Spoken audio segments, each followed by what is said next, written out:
Yes, അപ്പോൾ new year ആയിട്ട് ഉച്ചയ്ക്ക് ബിരിയാണിയൊക്കെ വെച്ചപ്പോൾ ബാക്കി കുറച്ച് ചിക്കൻ ഉണ്ടായിരുന്നു. ഞാനപ്പോൾ വൈകിട്ട് അതൊന്ന് ഫ്രൈ ആക്കാമെന്ന് വിചാരിച്ചു.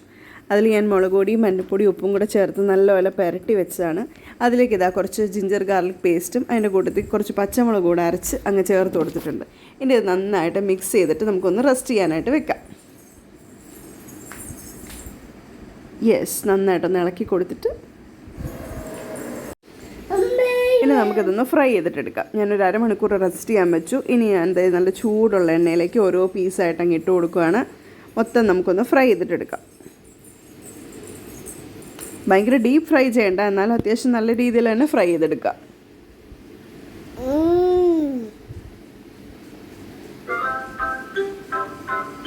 ഓരോ പീസായിട്ട് ഇട്ടിട്ട് കൊടുത്തിട്ട് നമുക്കിത് ഫ്രൈ ചെയ്തെടുക്കാം.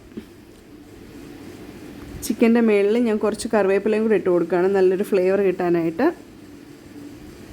യെസ്, ഫസ്റ്റ് ഞാൻ ചിക്കൻ ഫ്രൈ ചെയ്ത് റെഡി ആയിട്ടുണ്ട്. ഞാനിത് പാത്രത്തിലേക്ക് മാറ്റുകയാണ്. കുറച്ചുകൂടെ ചിക്കൻ ഉണ്ടായിരുന്നു, അപ്പോൾ 2 ട്രിപ്പായിട്ടാണ് ഞാൻ ഫ്രൈ ചെയ്യുന്നത്.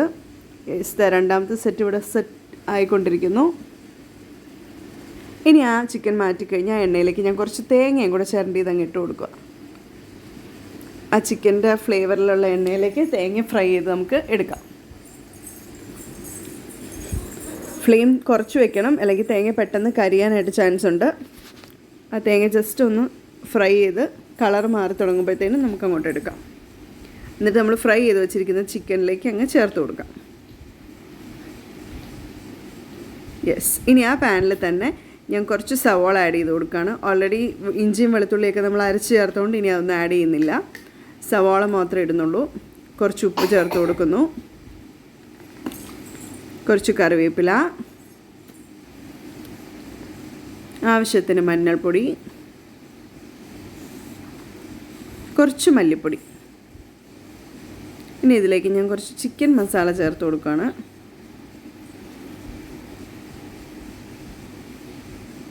കുറച്ച് മുളക് പൊടിയും കൂടെ ഓരോരുത്തരുടെ ടേസ്റ്റിനനുസരിച്ച് ചേർത്ത് കൊടുക്കുക. ഇനി അതെല്ലാം നല്ലപോലെ ഒന്ന് മിക്സ് ചെയ്ത് സെറ്റായി കഴിയുമ്പോഴത്തേനും നമ്മൾ ഫ്രൈ ചെയ്ത് വെച്ചിരിക്കുന്ന ചിക്കനും തേങ്ങയും കൂടെ ചേർത്ത് കൊടുക്കുക. യെസ്, ഇനി എല്ലാം കൂടെ നല്ലപോലെ ഒന്ന് മിക്സ് ചെയ്ത് ഒരു 2 മിനിറ്റ് ഇളക്കിക്കൊണ്ടിരിക്കുക.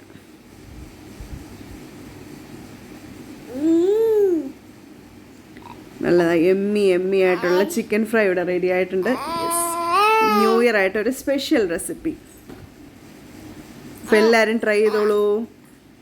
യെസ്, അപ്പോൾ നമുക്ക് ടേസ്റ്റ് ചെയ്യാനായിട്ട് ദേവാംശന് എന്നെ കൊടുത്തു നോക്കാം. ദേവാംശം ഇവിടെ എക്സൈറ്റഡ് ആയിട്ടിരിപ്പുണ്ട്. ചിക്കനും ചപ്പാത്തിയും കൂടെ മിക്സ് ചെയ്തിട്ട് ഇതാ ഞാൻ കൊടുക്കുകയാണ്.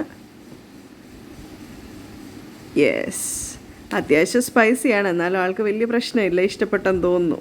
യെസ്, അപ്പോൾ എല്ലാവരും നമ്മുടെ ചിക്കൻ ഫ്രൈ ഒന്ന് ട്രൈ ചെയ്ത് നോക്കൂ. ബൈ.